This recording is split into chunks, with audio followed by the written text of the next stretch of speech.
Bonjour tout le monde, bonjour chers amis, chers clients, chers amateurs de l'astrologie. Je suis Olga, je suis avec vous une fois de plus. Je continue avec un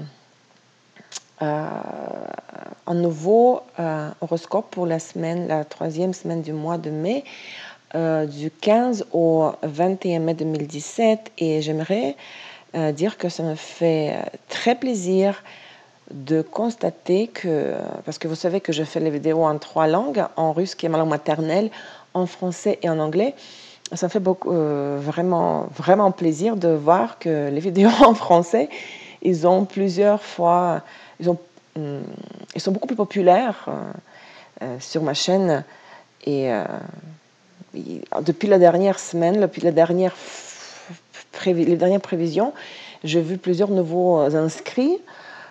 Et beaucoup plus de visionnage en France pour les vidéos en français qu'en russe et en anglais.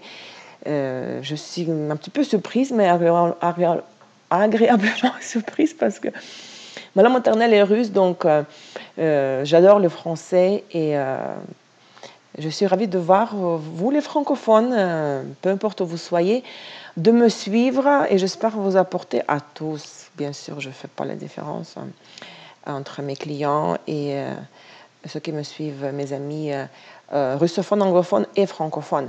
Alors, apparemment, je n'ai pas de choix, je ne dois pas m'arrêter, là, je dois continuer.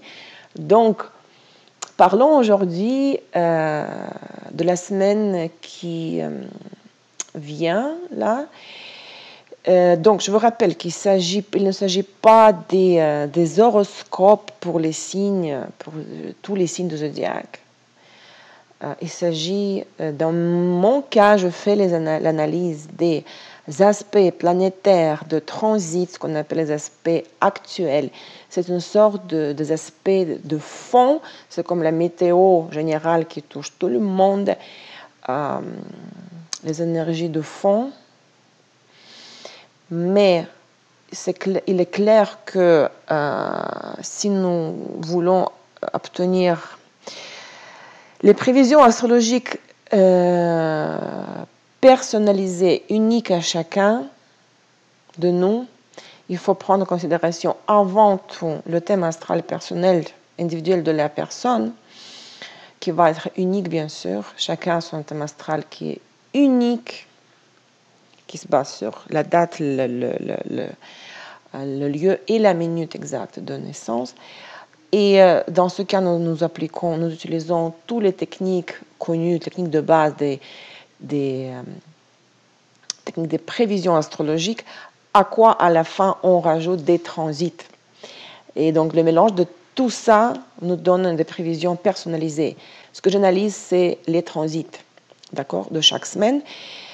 Chacun de nous réagit à ces transits sans doute. Nous réagissons tous à ces énergies de fond.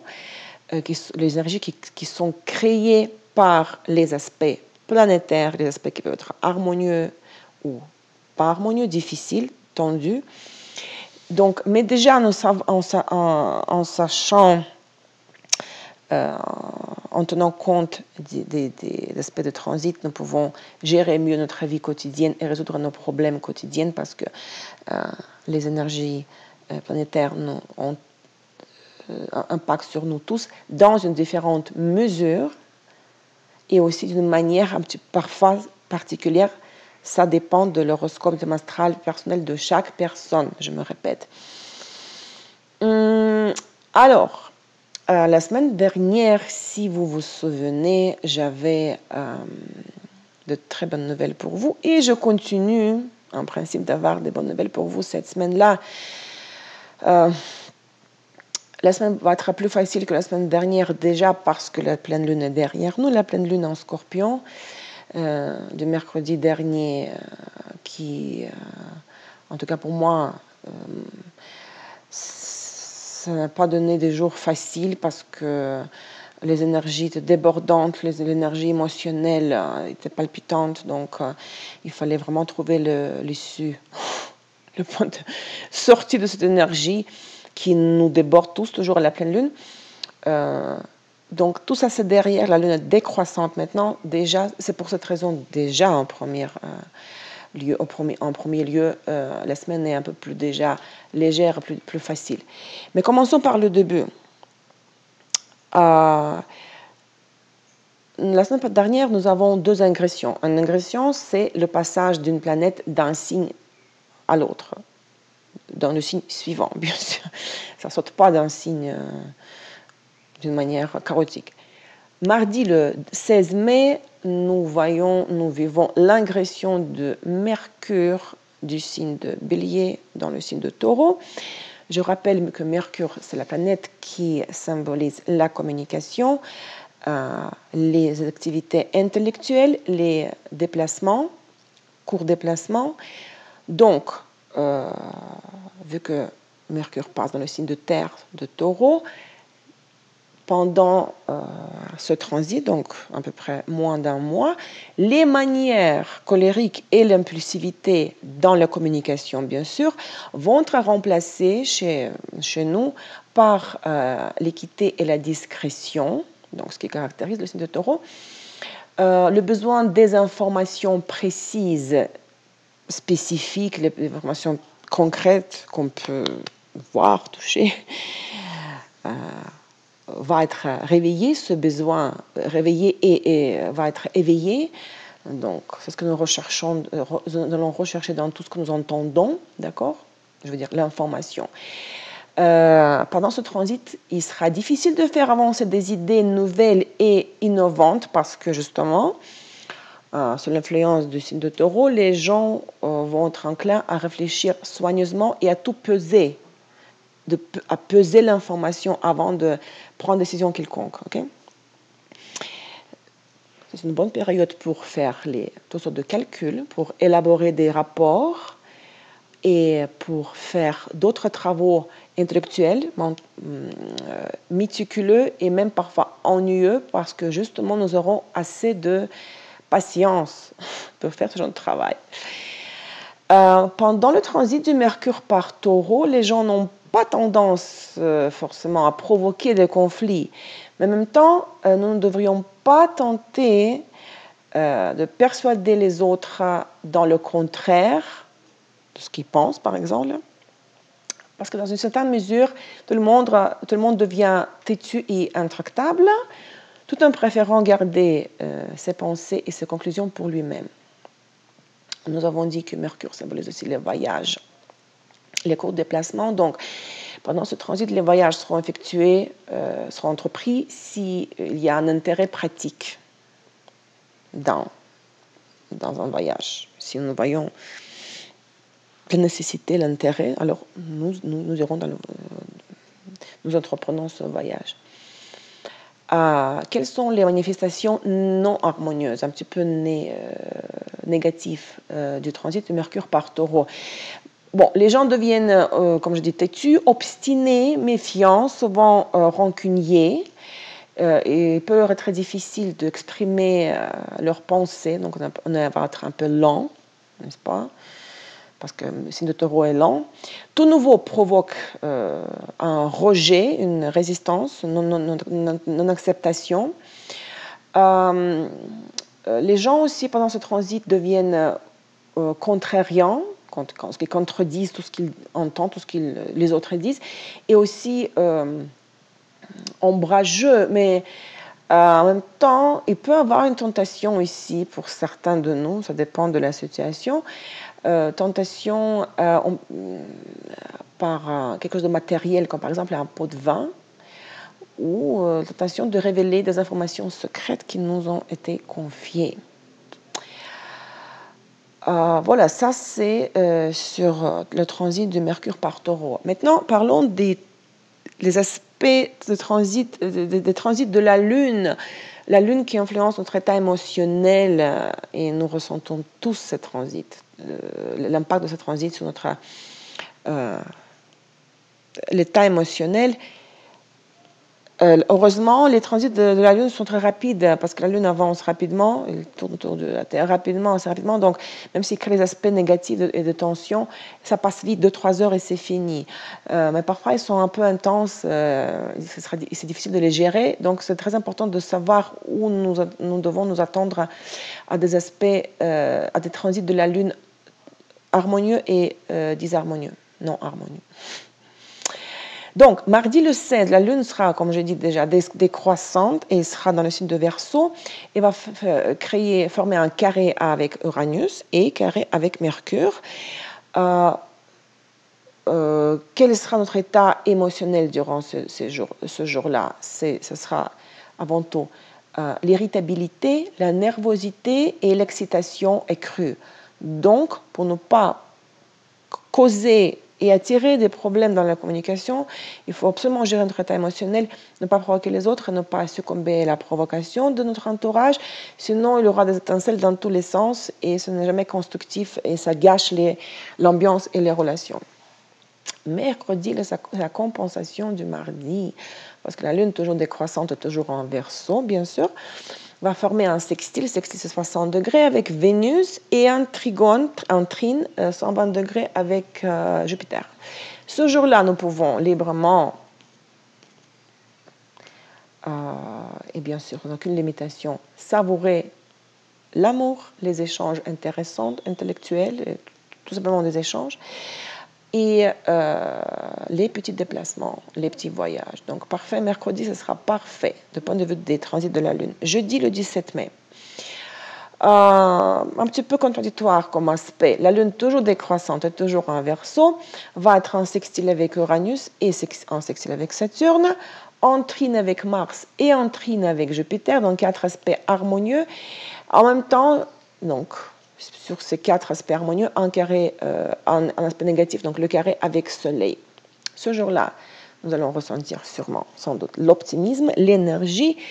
Et ce jour-là, on pourrait, je dirais, et nous aurons envie sûrement, et nous pourrions le faire, c'est à faire un peu, nous lâcher un petit peu, faire certaines petites bêtises, sans trop penser aux opinions de l'entourage et aux conséquences. Mais des petites bêtises, je précise. Sinon, si les bêtises sont grandes, les conséquences seront grandes aussi. La dernière fois, j'ai déjà mentionné l'aspect majeur, l'aspect de fond qui touche tout le mois de mai et qui sera justement exact le vendredi, le 19 mai. C'est le trine 120 degrés de Saturne en Sagittaire et Uranus en Bélier. Cet aspect définit durant tout le mois de mai une bonne période pour la mise en œuvre des technologies innovantes, pour l'intégration dans les affaires des dernières élaborations dans les domaines liés à l'information et la communication. Les leaders informels et les idées originales peuvent trouver un soutien chez les autres fonctionnaires. Donc, vu qu'il s'agit des transits, des aspects entre deux planètes lentes, l'impact de l'aspect dure carrément tout le mois, donc 2 semaines avant l'aspect exact, 2 semaines après, et il touche avant tout certaines structures, pas forcément notre vie personnelle, mais par exemple structure dans le commercial, comme une entreprise ou une structure dans la politique, d'accord? Mais c'est toujours bien d'avoir un aspect de fond qui est harmonieux et constructif. Qu'est-ce qu'il arrive au milieu de la semaine? Au milieu de la semaine, justement, le vendredi, le 19, nous verrons le premier des 2 aspects qui vont former la configuration, le carré en T. C'est la position Vénus-Jupiter. Je vous rappelle que le carré en T, c'est une configuration des aspects planétaires qui est constituée d'une opposition d'entre 2 planètes et des 2 carrés entre ces 2 planètes sur les bouts de l'opposition entre ces 2 planètes et donc 2 carrés entre ces 2 planètes et la 3e planète au sommet, ce qui donne au final la configuration donc carré en T ou un triangle. Donc, le 19 mai, nous verrons l'opposition Vénus-Jupiter. Et le 25 mai, nous verrons le carré, donc 90 degrés, Vénus-Pluton. De nouveau, il s'agit des transits des planètes lentes, donc l'impact du carré hanté de toutes ces structures de cette configuration va s'étendre sur la période du 18 au 27 mai. Une opposition, un carré, ce sont des aspects négatifs de tension. Ils sont difficiles parce qu'il s'agit d'un conflit. Dans le cas du carré, c'est un conflit. Dans le cas de l'opposition, c'est une opposition, c'est une confrontation des deux principes opposés, d'accord, symbolisés par deux planètes en question. Donc, ce sera un moment ce ne sera pas une période facile, surtout pour les relations, dans les relations romantiques, familiales et dans les partenariats d'affaires commerciales, les partenariats commerciaux, dans les partenariats d'affaires. Nous pourrions nous attendre à des problèmes aigus, au conflit, tels que des accords sur les questions financières ou des conflits provoqués par l'égoïsme et l'absence de l'acceptation de la position du partenaire. Et la tension augmentera à mesure que nous nous rapprochons au 25 mai. Donc la semaine prochaine, ce sera la semaine qui n'est pas... je veux dire, la semaine d'après, ce sera la semaine qui va prendre sur elle ces deux aspects, n'est-ce pas, de carré hanté. Donc la semaine prochaine, la semaine dont on parle maintenant, la position Vénus-Jupiter touche le vendredi. Donc quelques jours avant, nous avons déjà l'impact de cet aspect, mais le plus difficile, c'est la fin de la semaine et la semaine d'après, d'accord. La perception, donc en quoi consiste encore la particularité de cet aspect-là, de l'impact de ces aspects négatifs. La perception des relations du partenariat peut être déformée pendant cette période lorsque nous nous verrons le partenaire à travers les lunettes roses, n'est-ce pas, dans une lumière qui n'est pas réelle. Nous n'aurons pas la vision réelle du partenaire.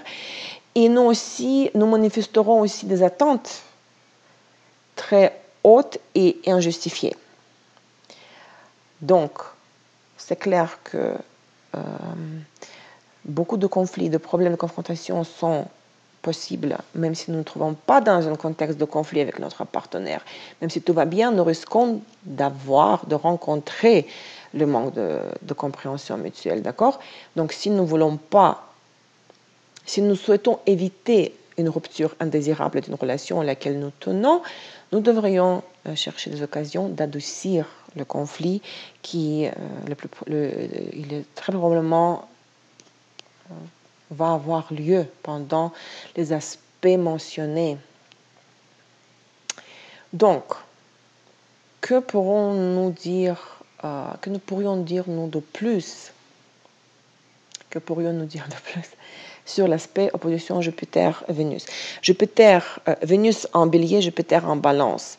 Donc, il devient exact le vendredi le 19 mai et son impact s'étend sur la période du 10 au 26 mai, n'est-ce pas? Donc, Vénus symbolise les relations de partenariat et les biens financiers, l'argent. Jupiter symbolise l'expansion, l'élargissement, l'absence de frontières, l'abondance. Donc, lors d'une opposition, il s'agit du conflit, de la confrontation, de la résistance, de l'opposition, j'ai déjà dit, entre ces deux principes qui sont à l'extrême, d'accord? Face à face. C'est toujours un choix radical, oui, tout ou rien, oui ou non, noir ou blanc. Donc, en gardant en tête le symbolisme de ces deux planètes, nous pourrons faire la conclusion que l'opposition Jupiter-Vénus peut nous incliner vers les dépenses impulsives, vers les gaspillages déraisonnables, s'il s'agit de l'argent. Par conséquent, nous risquons d'être victimes des dépenses forcées, des achats à des prix gonflés, prix exagérés, nos exigences, nos attentes exagérées dans les finances toujours, n'est-ce pas, peuvent conduire à une erreur de calcul financier, le calcul. Ça serait un moment quand même inspirant où nous voudrions et pourrions, pourquoi pas, faire plaisir à nos proches avec des cadeaux, avec des gestes généreux, en dépensant pour les loisirs et les voyages. Nous pourrions le faire, pourquoi pas, nous avons tous le libre arbitre. Mais ce qui est très important ici, c'est de nous assurer que nous soyons conscients pourquoi nous payons trop. Pour que si jamais après nous constatons que nous avons une lacune, nous sommes au-dessous de notre seuil, d'accord, comme on a pris trop de crédit ou on a dépensé l'argent que nous avons économisé, nous n'aurons personne à blâmer, à rapprocher et faire les reproches. Ce sera notre faute à nous. Donc, nous pouvons faire ça, dépenser trop, mais il faut être conscient, faire tout consciemment. Aussi, une chose intéressante, c'est que l'aspect opposition Vénus-Jupiter provoque le manque de discipline à la nutrition, la tendance aux excès, à la suralimentation, la nourriture et l'alcool aussi, ce qui pourrait nous mener à prendre du poids, même si la lune est décroissante et un principe, le métabolisme est assez rapide, donc nous ne prenons pas du poids pendant la lune décroissante. Nous pouvons prendre des kilos en trop durant la lune croissante, surtout la veille de la pleine lune et surtout durant la pleine lune. Mais cet aspect, position Jupiter-Vénus, pourrait nous pousser aux excès dans la nourriture, donc ce qui pourrait nous faire prendre du poids. Donc, il faut vraiment regarder, surveiller la ligne. Et ce qui est important, vous êtes d'accord, j'espère avec moi, parce que l'été s'approche et il faut être en forme pour aller à la plage, par exemple. À l'échelle plus grande, plus haute, dans les affaires, cet aspect position Vénus-Jupiter peut donner des difficultés pour traiter avec les partenaires étrangers et ceux de longue distance, parce que Jupiter symbolise les pays étrangers, tout ce qui est loin de nous et le monde en général, n'est-ce pas? Le monde entier, l'étranger, oui. En finance, il y a le risque de dépassement du budget s'il s'agit des structures d'une entreprise, par exemple. C'est pour ça, pendant les jours proches de l'aspect exact, donc autour du vendredi 19, mais il est préférable d'éviter d'importants investissements et des complications pourraient survenir éventuellement dans les relations avec la direction ou avec les personnes influentes, les supérieurs. Donc tout ça, ça va durer la deuxième partie de la semaine prochaine aussi, et bien sûr je commenterai le carré Vénus-Pluton la semaine prochaine. Samedi le 20 mai, le soleil rentre dans le signe de Gémeaux, donc deuxième ingression de la semaine. Joyeux anniversaire à tous ceux qui étaient nés sous le signe de Gémeaux. Mais ce transit, donc le soleil va rester un mois en Gémeaux, c'est logique, le soleil reste dans chacun des 12 signes astrologiques, de zodiaque, pendant un mois en faisant le tour du zodiaque en une année solaire. Donc ce transit quel impact va avoir sur nous tous, pas seulement sur ceux qui sont nés sous le signe de Gémeaux. Oh, j'ai perdu. Durant ce transit, nous verrons certainement un élan intellectuel dans tout ce que nous faisons. Nous ressentirons cet élan intellectuel.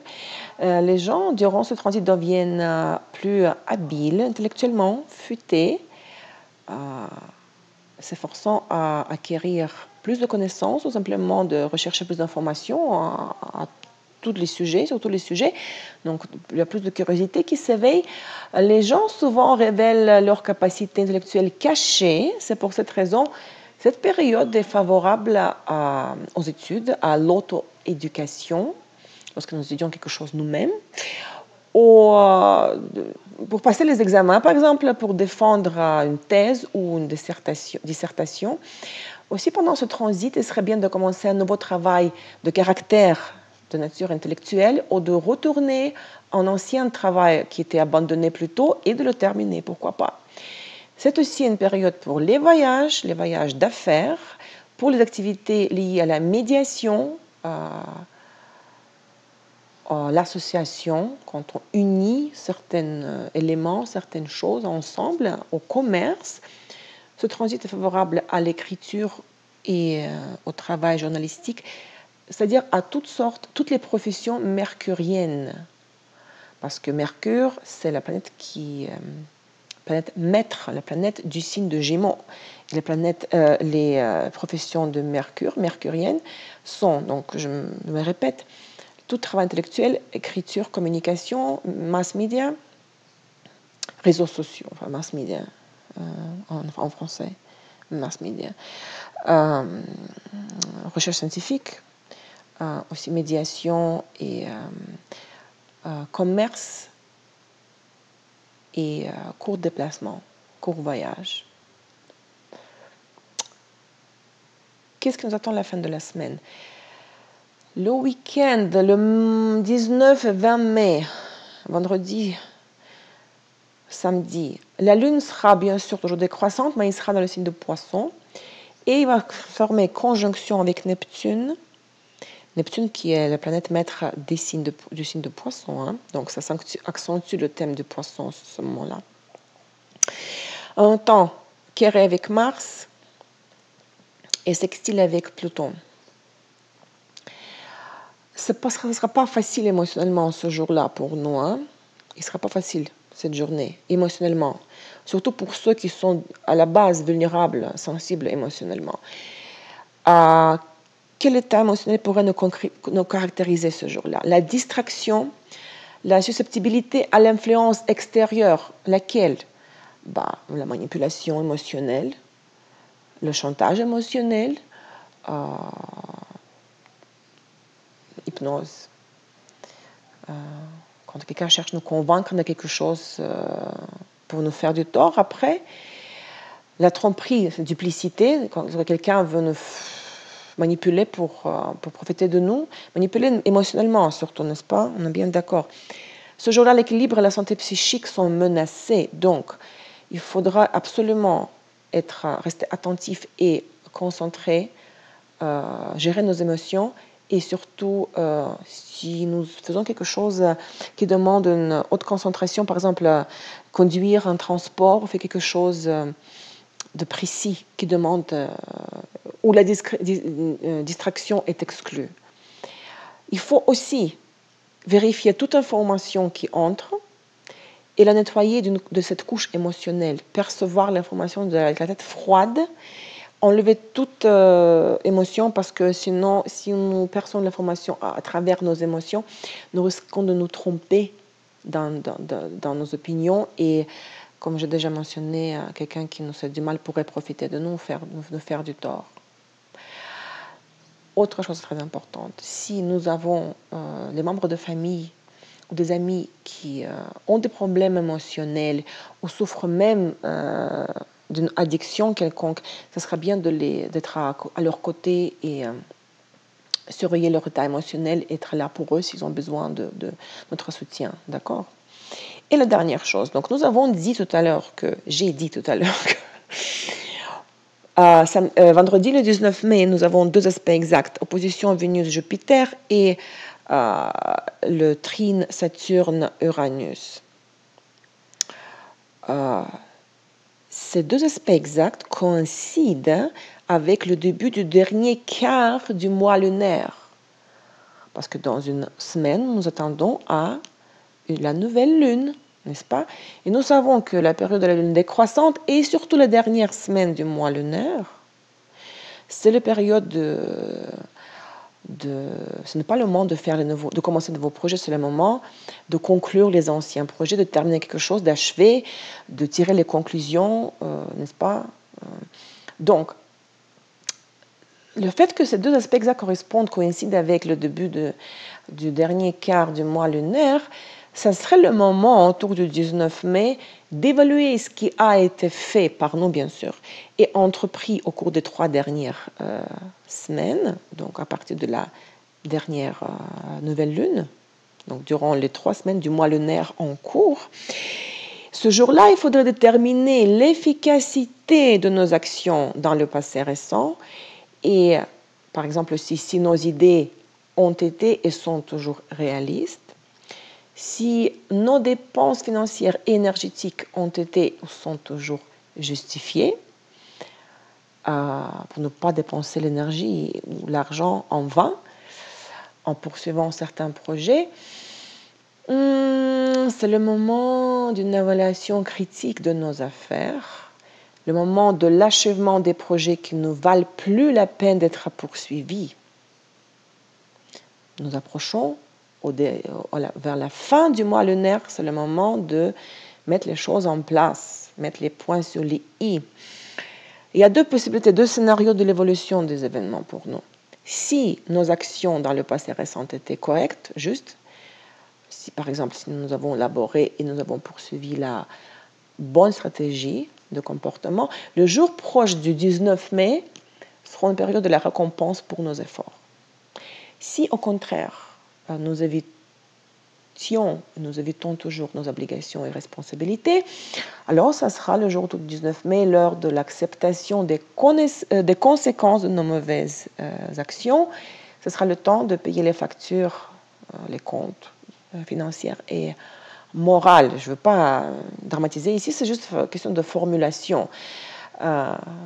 C'est le moment de faire les bonnes conclusions, réalistes, pragmatiques, pour finir en beauté le mois lunaire et pour arriver en toute allure, en bonne forme à la nouvelle lune de la semaine prochaine pour après commencer un nouveau mois lunaire comme il faut. D'accord?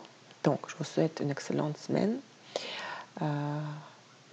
Utilisez l'information reçue d'une manière constructive et efficace, utile, et soyez sages. Et je vous remercie encore une fois pour votre temps et votre attention. Et j'espère voir de nouveaux subscribers, de nouveaux inscrits. Si vous avez des questions, vous pouvez toujours commenter la vidéo ou m'écrire le mail personnel. L'adresse du site est quelque part au-dessous de la vidéo. Encore une fois, bonne semaine à tous, bonne chance et à très bientôt la semaine prochaine. Au revoir.